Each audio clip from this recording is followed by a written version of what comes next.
ओम ब्रह्मानंदं परमसुखदं केवलं ज्ञानमूर्तिं द्वन्द्वातीतं गगनसदृशं तत्त्वमस्यादिलक्ष्यम् एकं नित्यं विमलमचलं सर्वधी साक्षिभूतं भावातीतं त्रिगुणरहितं सद्गुरुं तं नमामि। सद्गुरुं तं नमामि। गुरु को मानुष जानते ते नर कहिए अंध होए दुखी संसार में आगे यम के फंद। गुरु नारायण रूप हैं गुरु ज्ञान के घाट गुरु के वचन प्रताप सो मन के मिटे उचाट मन के मिटे उचाट। प्रेम से सुखदेव भगवान की जय। परम गुरुदेव महाराज की जय। कल गुरुदेव ने सत्संग में कहा था कि 3 प्रकार के साधक हमारे पास हैं। एक साधक जो प्रथम श्रेणी के हैं वे महाराज के अनुसार चलते हैं, अर्थात वे सद्गुरु की आज्ञा में ही संपूर्णता से रहते हैं और सद्गुरु के अनुसार ही चलते हैं। दूसरे प्रकार के जो साधक होते हैं वे आधा सद्गुरु के अनुसार और आधा अपने मन के अनुसार चलते हैं। और जो तीसरे प्रकार के साधक होते हैं वे संपूर्णता से अपने मन के अनुसार चलते हैं और सद्गुरु को भी अपने मन के अनुसार चलाना चाहते हैं। तो इस प्रकार के 3 प्रकार के साधकों की यहाँ पर विशेष रूप से बहुलता देखी जाती है। और हम किस श्रेणी के साधक हैं इस पर जो है विचार करना चाहिए। जो उत्तम श्रेणी का साधक होता है उसको सर्वश्रेष्ठ माना गया है।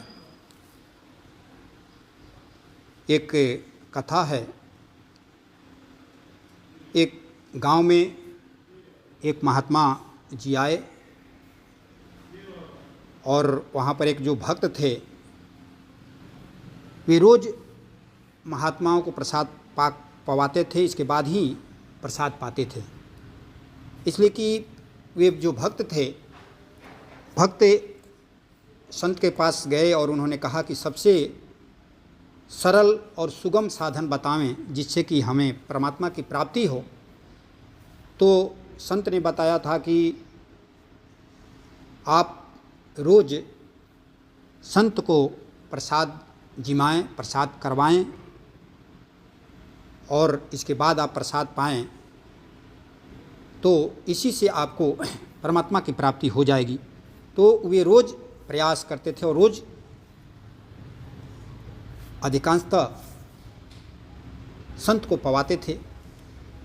तो हमेशा कोई ना कोई संत वहाँ पर पहुँचे रहते थे। एक दिन की बात है, वे संत को प्रसाद पवा रहे थे और संत प्रसाद खीर इत्यादि बनाए थे।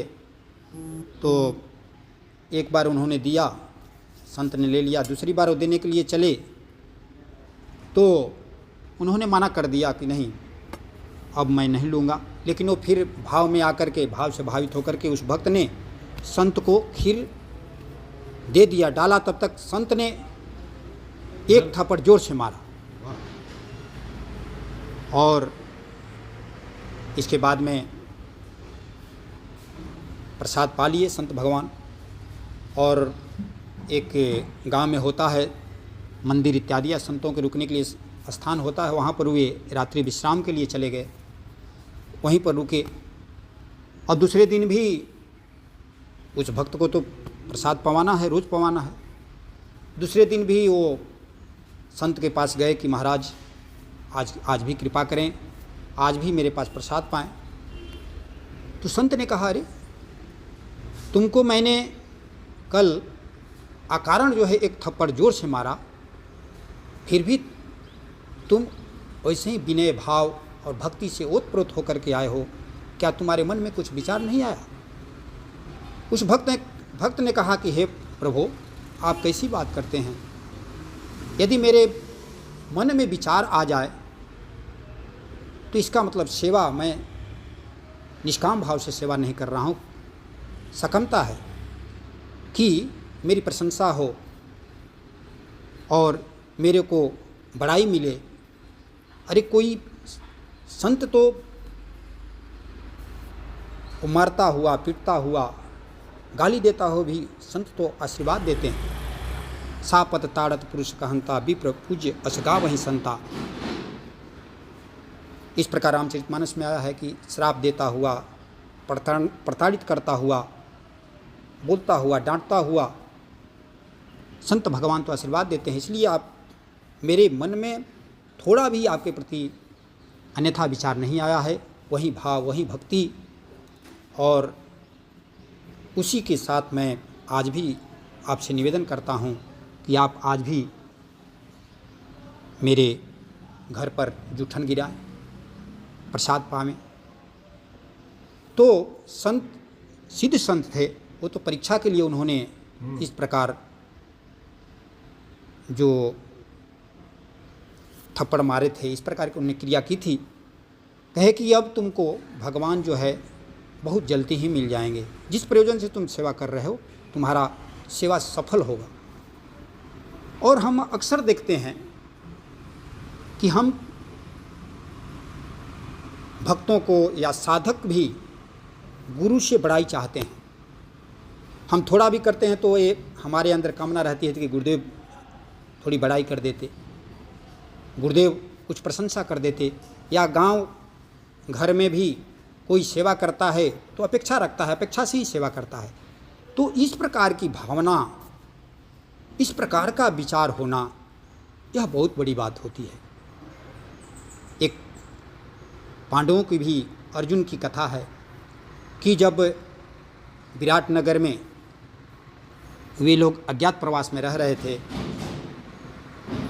और जब कौरव को संकेत मिल गया था कि वे विराटनगर में हैं, तो अज्ञात प्रवास को भंग करने हेतु वे लोग योजना बना करके कि हम विराटनगर पर आक्रमण करेंगे, वहाँ के गौधन को हम अपने यहाँ लाएंगे, गौधन को अपहरण करेंगे। जो मेन जैसे भीष्म पितामह इत्यादि को, द्रोणाचार्य इत्यादि को जानकारी नहीं थी कि अज्ञात प्रवास को भंग करने के लिए इन लोगों की योजना है। लेकिन दुर्योधन इत्यादि, जितने कर्ण इत्यादि जो थे मेन, वे सब इसी प्रयोजन से गए थे। और जब वे गौधन को लेकर के जाने लगे और जब पता चला कि पूरी हस्तिनापुर की सेना आई हुई है और यहाँ की सारे गौधन को लेकर के जा रही है, सारे गौमाता को लेकर के जा रही है, तो बृहन्नाला के रूप में महात्मा अर्जुन थे और जो राजा विराट का लड़का था उत्तर बहुत जो है बोला कि मैं एक उतरा अपने बहन से बहुत कुछ अपनी प्रशंसा किया कि ये कर दूंगा, वो कर दूंगा, इनका कपड़ा लाऊंगा, उनका कपड़ा लाऊंगा, सबको परास्त कर दूंगा।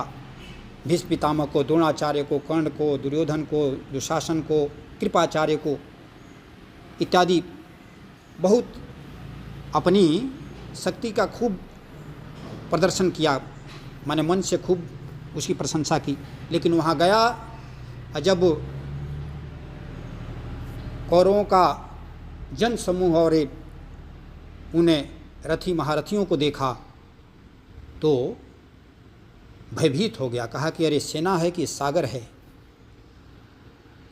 और वो क्या जानता था कि ये बृहन्नाला के रूप में महात्मा अर्जुन हैं, सर्वश्रेष्ठ धनुर्धर अर्जुन हैं। वो जानता नहीं था। वो कहा कि चलो भागो, जल्दी भागो यहाँ से, नहीं तो ये सब मार डालेंगे, भागो जल्दी। लेकिन अर्जुन तो क्षत्रिय महारथी गांडीवधारी, कहे कि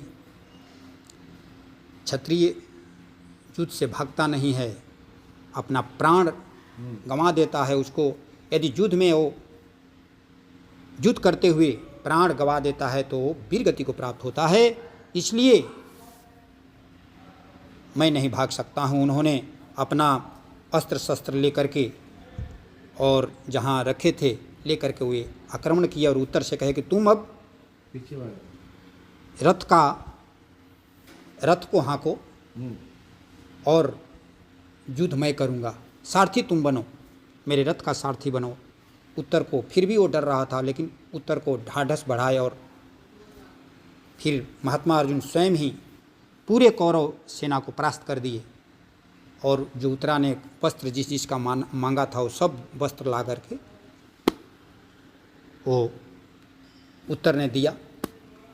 तो कहने का जो कथा के माध्यम से जो कहने का आशय है यह कि जब उत्तर जान गया कि ये सर्वश्रेष्ठ धनुर्धर महात्मा अर्जुन हैं और वीरनाला के रूप में माने वो स्त्री का रूप धारण किए थे, तो उत्तर ने प्रश्न किया, फिर वहाँ जा कर के फिर वहीं वो रूप धारण कर लिए, माने वो स्त्री वाला रूप ही।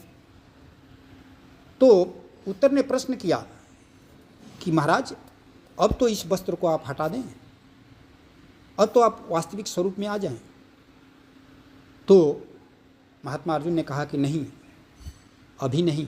भाई माने युधिष्ठिर का, अपने भैये के संदर्भ में कहा कि युधिष्ठिर का अभी आज्ञा नहीं है। उन्होंने कहा है कि कल हम लोग अपने यथार्थ स्वरूप में आएंगे। तो उत्तर ने प्रश्न किया कि कल क्यों, आज क्यों नहीं? तो महात्मा अर्जुन ने जो उत्तर दिया वह बहुत महत्वपूर्ण है। उन्होंने कहा कि हम भैया के पास क्यों का प्रश्न नहीं करते हैं, कि आज क्यों नहीं, कल क्यों। हम लोगों ने क्यों का प्रश्न हम लोगों ने किया ही नहीं।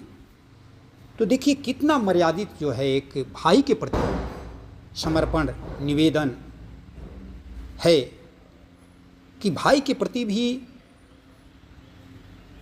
प्रश्न नहीं करना। जो भाई ने कह दिया वो आत्मसमर्पण कर देना है, यानी कि उसको आत्मसात करना है।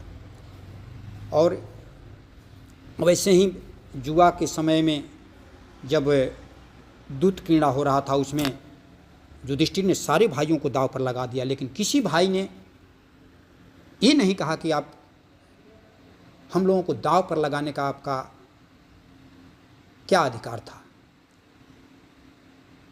कम से कम लगाने के पहले परामर्श तो करना चाहिए था, लेकिन नहीं, किसी भाइयों ने नहीं कहा। इस प्रकार ये एक मर्यादा और समर्पण की बात होती है। तो इससे अपना आकलन करना चाहिए कि सद्गुरु के प्रति हमारा कितना समर्पण है, कितना भाव है, कितना अनुराग है, कितना हम सद्गुरु की आज्ञा में हम कितना चलते हैं, इसका स्वयं से आकलन करना चाहिए। संसार महपुरुष त्रिविध पाटल रसालपन सना, एक सुमन प्रद एक सुमन फल, एक फलई केवल लागई, एक कहीं करहीं अपर कहीं करहीं कहत न बागहीं। कहा गया है रामचरितमानस में कि 3 प्रकार के पुरुष होते हैं, आम की तरह, गुलाब की तरह और कटहल की तरह। अर्थात एक केवल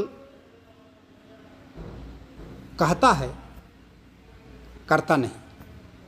एक कहता भी है और करता भी है, और तीसरा केवल करता है, यानी कि एक गुलाब की तरह वह केवल कहता है, कुछ करेगा नहीं, उसको करने से मतलब नहीं है। एक आम की तरह होता है कि कहता भी है और करता भी है, और एक कटहल की तरह होता है कि वो केवल करता है। तो जो केवल करता है वह उसको सर्वश्रेष्ठ माना गया है। तुलसीदास जी ने भी लिखा है कि कहता सो करता नहीं, मुख के बड़े लबार, तुलसी ऐसे नरन को बार बार धिकार। अब ऐसे ही 3 प्रकार के श्रोता होते हैं कि एक कान से सुनते हैं, दूसरे कान से निकाल देते हैं। दूसरे प्रकार का श्रोता होता है, एक कान से सुनता है और वाणी से बड़बड़ा दिया, बस हो गया समाप्त। और तीसरे प्रकार का जो श्रोता है वो बहुत ही महत्वपूर्ण होता है कि वह कान से सुनता है और फिर वो अंदर हृदयंगम करता है, माने हृदय में उतारता है, उसको आत्मसात करता है, उसको जीवन में उतारने का प्रयास करता है। जैसे श्रवण मनन निधि ध्यासन की बात की गई है कि आपने जो श्रवण किया, जो स्वाध्याय किया, उसके विषय में फिर विचार किया, उसके गुण दोषों पर विचार किया, हम में क्या गुण दोष है, उसको स्वयं का अध्ययन किया। इसके बाद में फिर उसका निधिध्यासन यानी कि प्रयोग किया, जीवन में उतारा। तो जो ज्ञान को प्रयोग में लाता है वह महत्वपूर्ण होता है और वही जीवन में सफल विजेता होता है। और जो संपूर्णता से सद्गुरु के प्रति समर्पित होकर के चलता है वही जीवन में सफल होता है। तो इसी के साथ गुरुदेव के चरणों में वाणी को विराम। प्रेम से गुरुदेव भगवान की जय। ओम गुरु चरण की